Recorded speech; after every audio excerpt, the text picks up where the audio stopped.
Welcome back, Truth Seekers. This is TJ with the Oh Hell Yeah Show. I'm doing a little YouTube clip today because I recently had Lila Rose on my podcast, and in between the time that we recorded it and today, there's been a lot of goings-ons with Planned Parenthood. And in my discussions with people about Planned Parenthood and some of the absolutely ridiculous things that they say, or some of the ways that they understand what's really going on, I thought it merited a few minutes of our time just to have a little, chit-chat about what's really happening over there.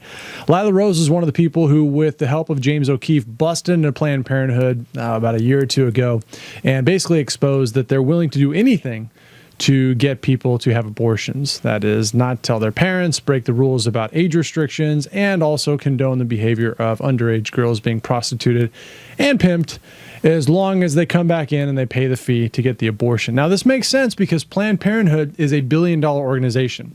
They're taxpayer-funded, which does not make sense, and they're basically built on the three pillars of progressivism, which are deceit, money, and human suffering. I'm counting down here. I need to count up here because those are the three things that are omnipresent in any progressive causes. Now, it's important for people to understand that. I've got a couple things that I want to mention. I wish I had salad and a glass of wine right now because I could really be enjoying myself as we talk about crunchy fetal parts and our aspirations of owning a Lamborghini. By the way, what old lady wants to own a Lamborghini?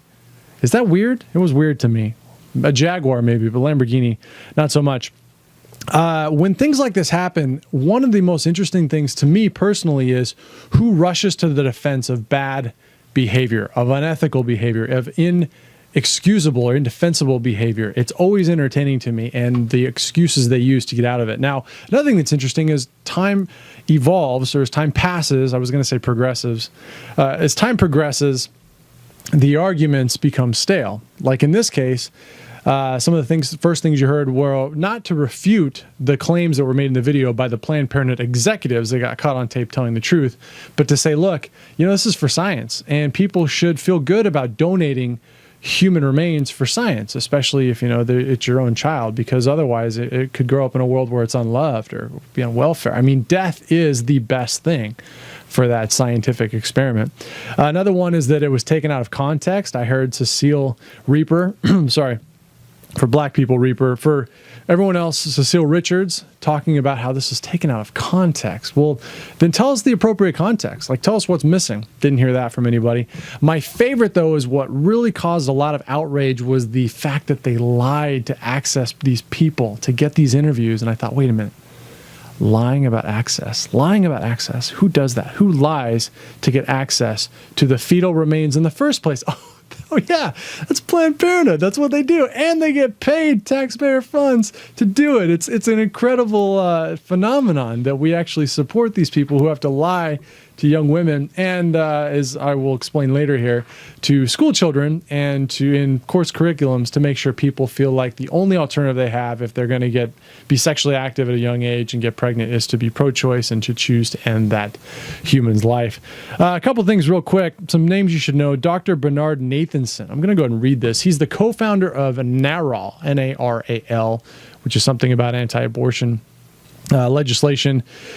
He was a supporter of abortion. He once was one of the leading abortionists in all of America. It's like being an Olympic athlete, but he went, I'm just going to make a Bruce Jenner joke. Anyway, he describes the true moral nature of abortionism in his 1996 book, Hand of God. The doctor actually aborted one of his own unborn children, relating in chilling frankness, quote, "I swear to you, I had no feelings aside from the sense of accomplishment, the pride of expertise." And of course, the payment. I mean, there's a Lamborghini down the line.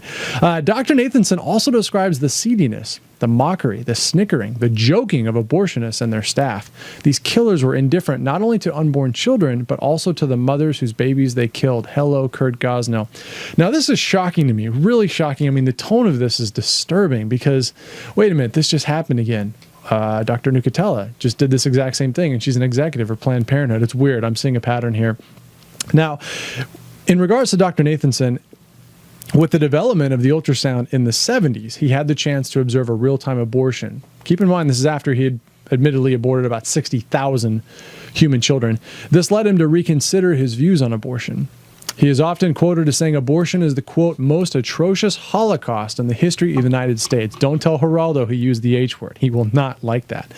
Now, he wrote a book called Aborting America where he first exposed what he called the dishonest, there's that word again, dishonest beginnings of the abortion movement. Dishonest beginnings. I wonder why the beginnings would need to be dishonest for this company to become established, ostensibly to help people, but really, in essence, the founders wanted to eliminate lesser races and lesser forms of human beings. You probably don't know who I'm talking about, but they had strong feelings against certain races of people, and they still abort a lot of those, by the way. Norman McCovey, a.k.a. Jane Roe, you know his Roe from Roe versus Wade, quote, I was persuaded by feminist attorneys to lie, to say that I was raped and needed an abortion. It was all a lie. She was also quoted as saying, since then, over 50 million babies have been murdered.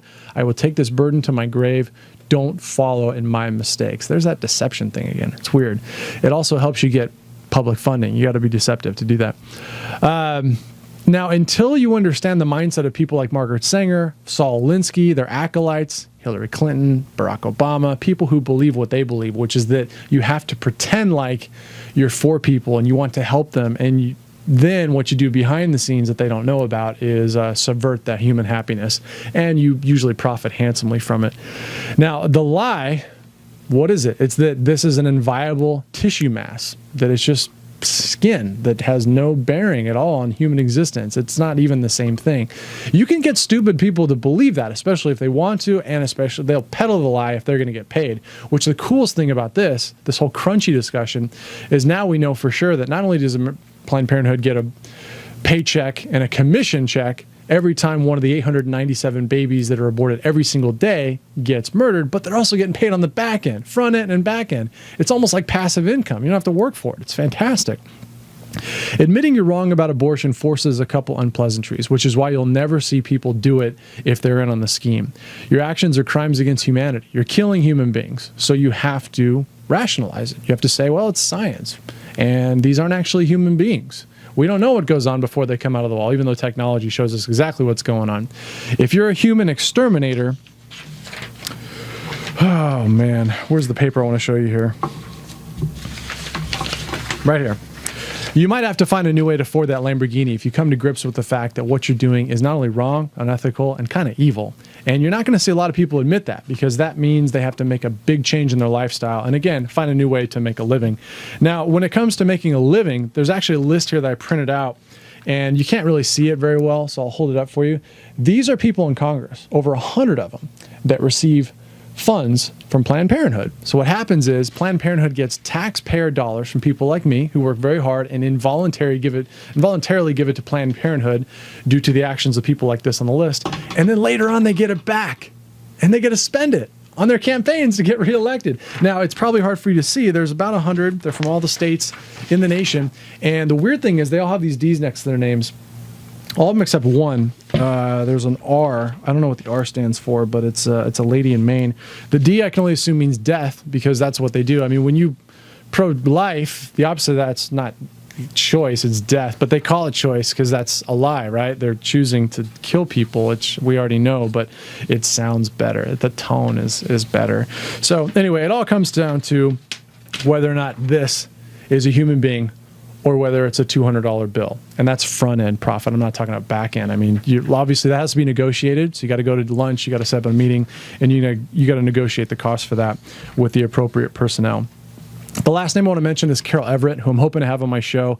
She was a owner and operator of several Planned Parenthood institutions, who one time said that told to 430 participants at a dinner that she had a goal of becoming a millionaire by selling abortions to teenage girls. And she had a quota that her factories had to meet, and they had scripts, they had sales volume, they had all the things that any other telemarketing center would have to make sure they hit their goal. But she had to create a market for the services, which is why she focused on young girls in school and sex education, and making sure by the time a student was 12 years old, not only were they interested in being sexually active as soon as possible, but that they also felt like their only choice once they got pregnant at a young age was the pro-choice to abort that baby. So keep these things in mind as you listen to Lila Rose, who's a patriot and a truth seeker and an advocate for the value of human life. And thanks for listening. Enjoy.